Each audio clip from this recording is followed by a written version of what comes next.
How could you do this? How could you do this to me?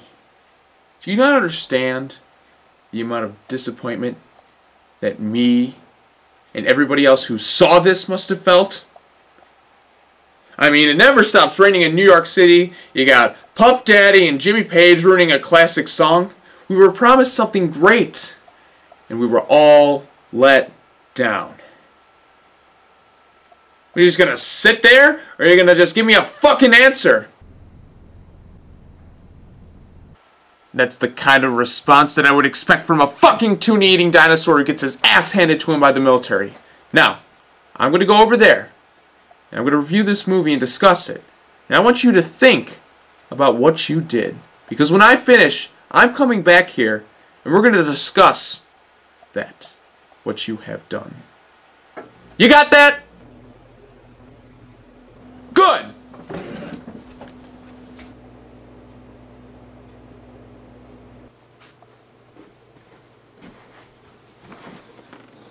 Hello everybody, and welcome to day 23 of 30 Days of Godzilla.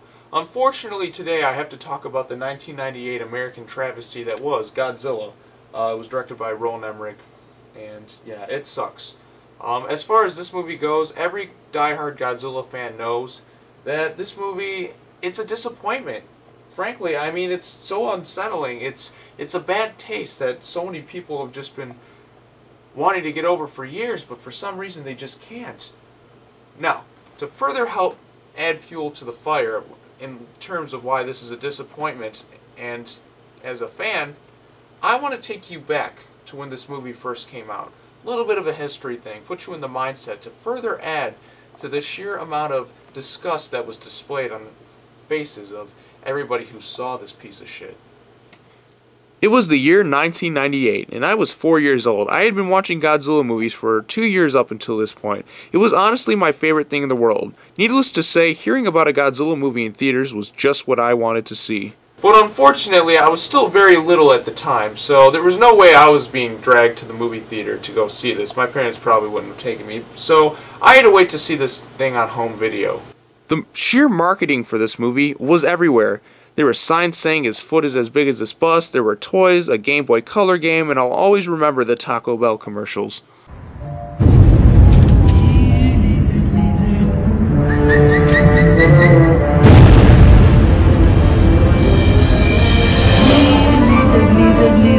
Godzilla's hiding, and it's up to you to find him. Just buy a medium or larger drink. If you find Godzilla, use your decoder to reveal what you've won.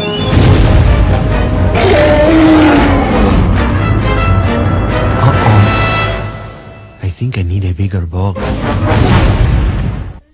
The memories. Hey, I kind of always liked the talking dog. Can't they bring him back?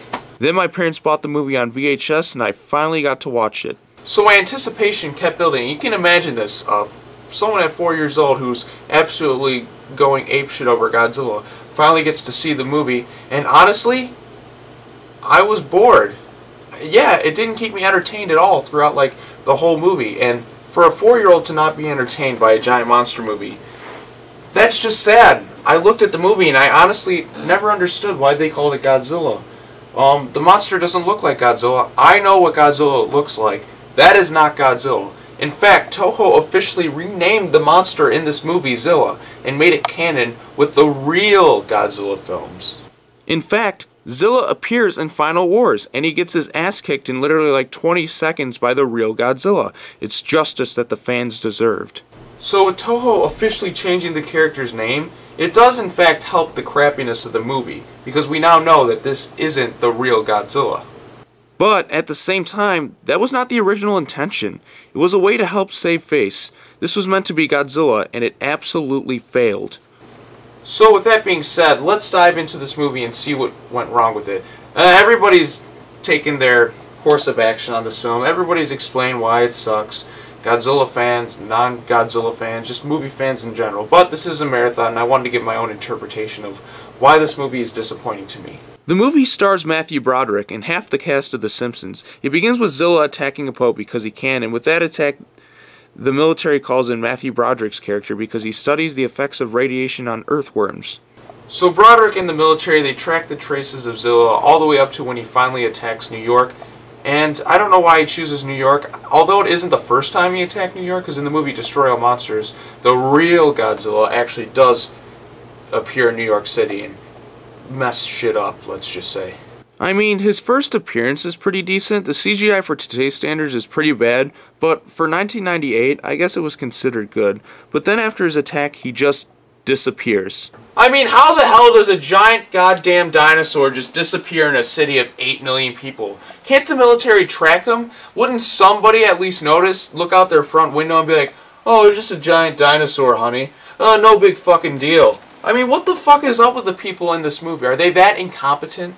And that brings up another problem that I have with this movie. Why would Godzilla ever run from the military? The army can't do shit against him because he is a giant monster. They aren't using any super weapons, and there aren't any other monsters to fight him.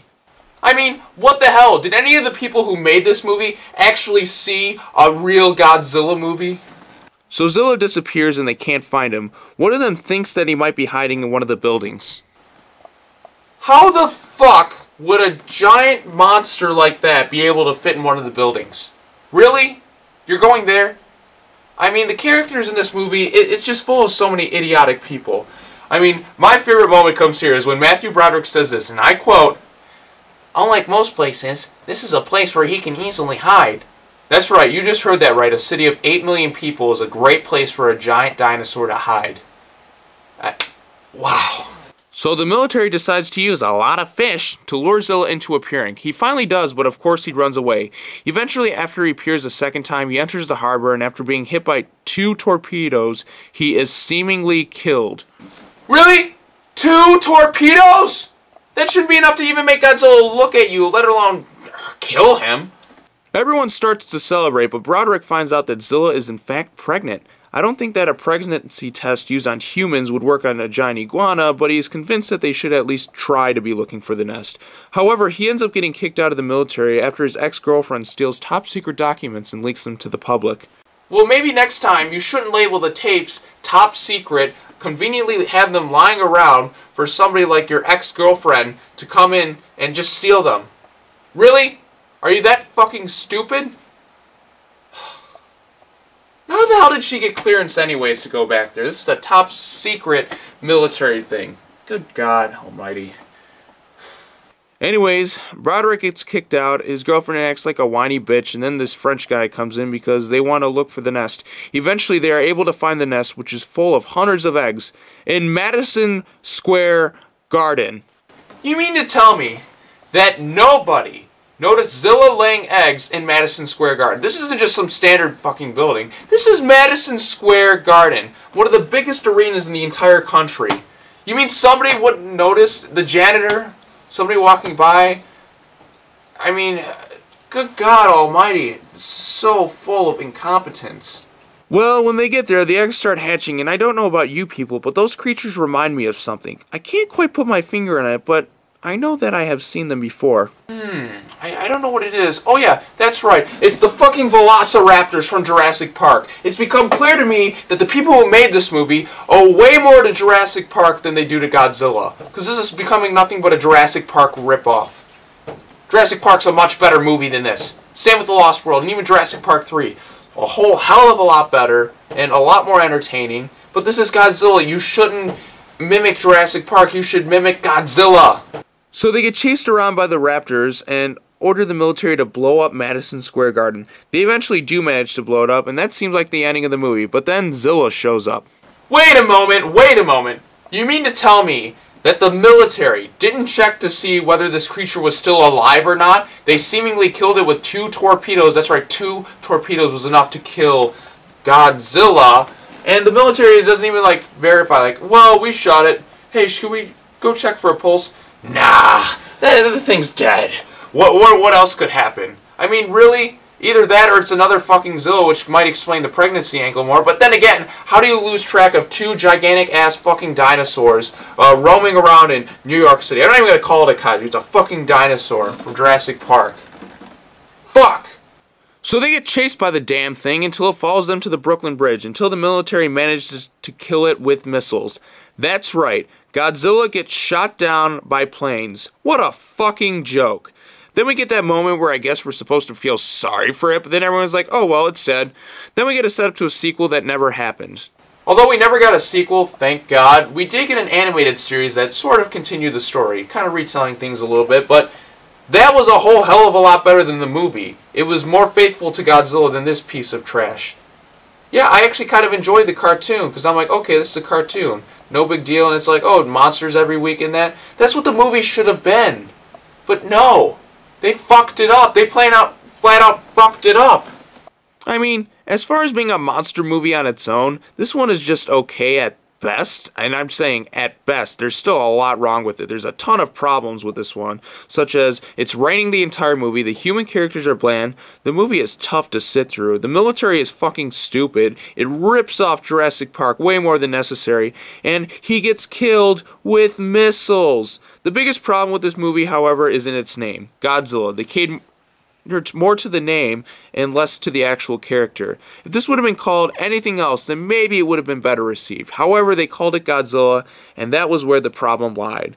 This was an opportunity for the character to gain more respect from Western audiences, but they just failed to do so. They flat out fucking failed. Well, that takes care of that movie. Hopefully with the new one that they completely wiped the memory of this travesty. I mean, I have hope with the new one. It actually looks like Godzilla, and it feels like Godzilla, and yeah, it's actually Godzilla. This is not Godzilla. This is Zilla, people. Now, if you'll excuse me, I have to go talk to somebody over here really quick, and then I'll finish this all up.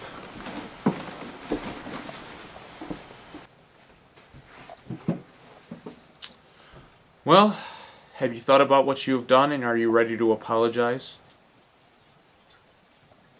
Okay, then. Apologize. That came from the heart. I'm glad you admitted to your mistakes. I accept your apology. Now please, leave.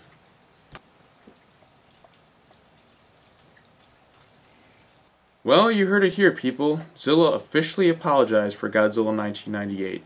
Roland Emmerich did the same thing, and Dean Devlin did, so we're all square. Now, with that being said, I'm going to close up shop for today. Tomorrow we start the third and final Godzilla series. So, yeah, this is going to be pretty cool. So, once again, thank you all for watching. Have an awesome day or night. Hopefully now you can finally get over Godzilla 1998. So, this is it. We're over it now. It's time to move on. Godzilla 2014 is coming out, and it's going to completely wipe the memory of this travesty. The fans, I'm sorry that we had to deal with this. But now it's time for a fresh beginning. So, thank you for watching, everyone.